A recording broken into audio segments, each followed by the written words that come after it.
Hi, this is Clint with ClintTill.net. As always, you can visit my website to learn more on video production and post-production, and be sure to click subscribe here to be notified when new videos are posted.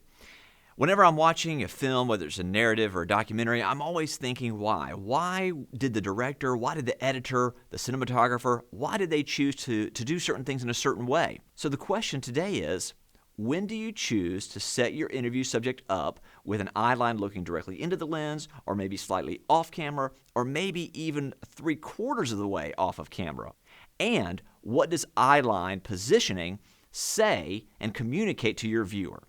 Well, the answer really depends on three things. First, the topic, the subject's relationship to those topics, and third, the immediacy of the topic itself. When I'm shooting and I'm setting up for an interview, I normally reserve those direct-to-camera interviews for people that have a real emotional, direct connection to the story I'm trying to tell. Think about what it communicates to your viewer to see the subject looking directly at the audience. It's intimate. The subject is treating you like a close personal friend. Second, it's vulnerable. The interview subject is laying his or her emotions out there on the table for you to consider, for you to maybe sympathize with them, to see things their way, to understand their position, where they've come from. Third, this position of looking directly into the lens is immediate.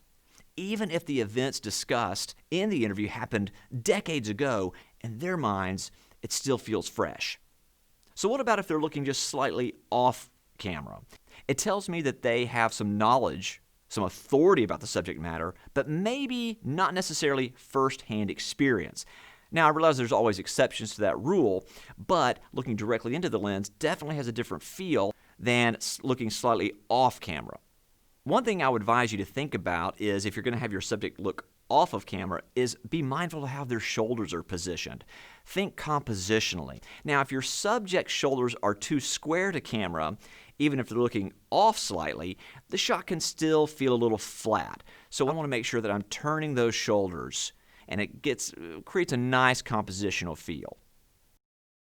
Now, what if you want to take your subject and turn them even further away from camera, where they're almost in profile? When would this be appropriate? To me, it communicates this idea that the things that are being talked about happened long ago, and the subject is still wrestling with them in some way. It's almost an aside to themselves that they're reflecting on.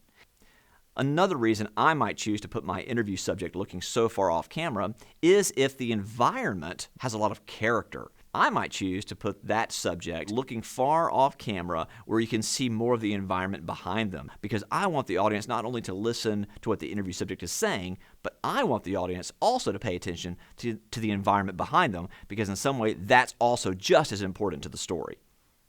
All right, that's it. Be sure to click subscribe so you can be updated on when new videos go up.